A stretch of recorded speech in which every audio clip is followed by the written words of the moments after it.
Hey there, it's Brian Murphy with Real Estate Training Systems, bringing you some training for, this is an aerobic septic system. So on this particular system, we have a 4-tank system. We have what's called the trash tank, or the initial first tank.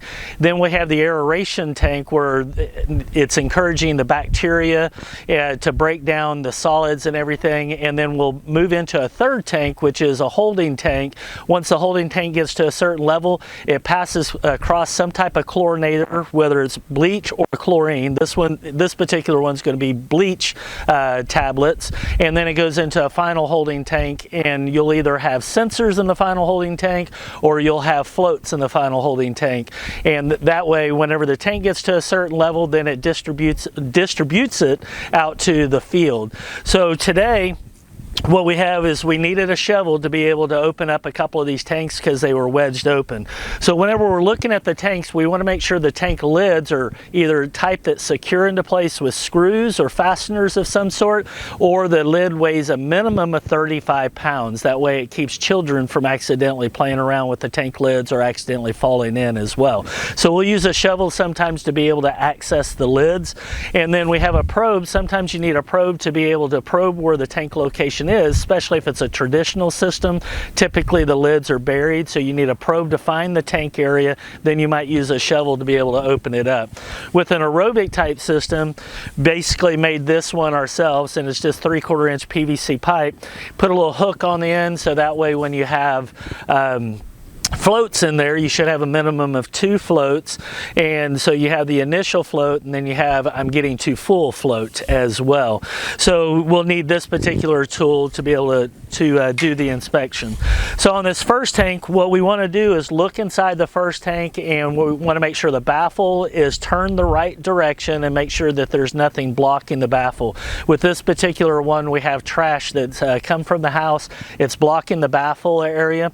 So that tells us this particular tank may be getting too full from time to time, and for whatever reason the other tanks might be too full, which backs up into the first tank.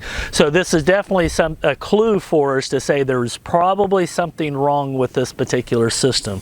Then we move into the next tank, and this is where the aerator's working, and the aerator should be running 24/7, so it shouldn't have an on-off switch or anything like that. And what the aerator does is it's pumping extra oxygen into the water and agitating it. It keeps the bacteria growth fast and breaking down everything real quickly. On this one right here, between the aeration tank and then this particular tank here, what we're doing is basically just kind of a holding tank, and because of the size of the home, we needed a 4-tank system. So what we want to do on this particular one, we want to look at the baffle between the aeration tank and then the final tank to make sure the baffles aren't turned or broken or anything like that. This particular tank is in good shape. As we move from this tank, sometimes it's a second tank to a 3rd tank, but this time it's a 3rd tank to a 4th tank. We want to find out, what type of disinfectant that we're using. Now this one's using chlorine tablets, and if you kind of see here, the chlorine's all gunked up, and it's what they did is they actually put too many chlorine tablets in, so it stacked up, and then the water just made it real gummy. So this is actually a deficiency that we want to report on. When we pull this out, we want to just see kind of solid tablets is what we want to see.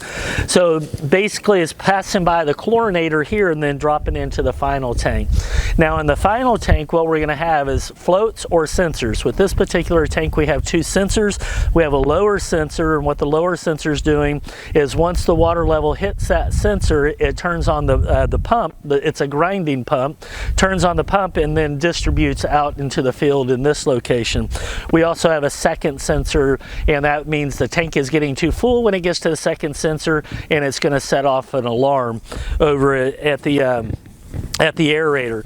So what we have here is we have a cover for the aerator, and what we want to do is inspect the aerator. We're going to back this screw out, and we want to take a look at the filter.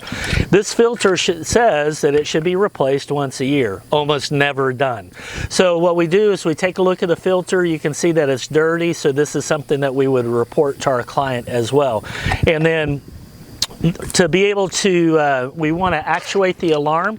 So there's a couple of different ways to actuate the alarm. Either use the sensor, you reach in and raise the float to hear the alarm go off.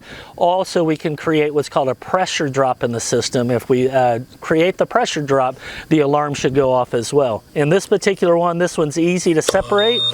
So we created a pressure drop, meaning that the aeration's not happening in the tank anymore, and it set off the alarm. So that alarm should go off until someone, comes out and silences it and finds out exactly what's going on. So we also want to open up the box and take a look inside the box, and what we're looking for is any type of corrosion on the system. We want to make sure the alarm is on a separate breaker than the pumps themselves as well, because the alarm should always be able to activate even if a breaker trips on the pump or something like that. So what we do is we open up the box and we look inside and we'll look for any corrosion that might be occurring, because what will happen is the wires are passing through and going into the tank, and then so sewer gases can pass through, or maybe chlorine gases can pass through, and they'll pass back through the conduit, creating corrosion problems inside. So we want to take a look there. Also, this particular pump's raised at least 3 inches off the ground, which is the minimum requirements. But another reason why we want to raise it up off the ground and protect it is because ants love electricity for some reason. And so if we find a bunch of fire ants in this area, we want to report that. Also, to remember, whenever we take this little cover off the pump, we want to be real careful. You might find wasps in there, you'll find snakes or something like that. So always be careful whenever you're working on that.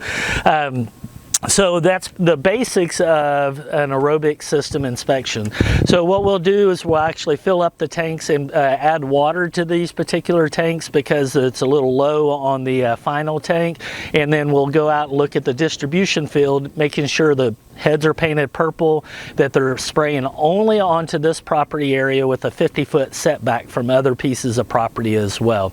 So I hope this video was helpful for you and be able to help you walk through your own septic system inspections.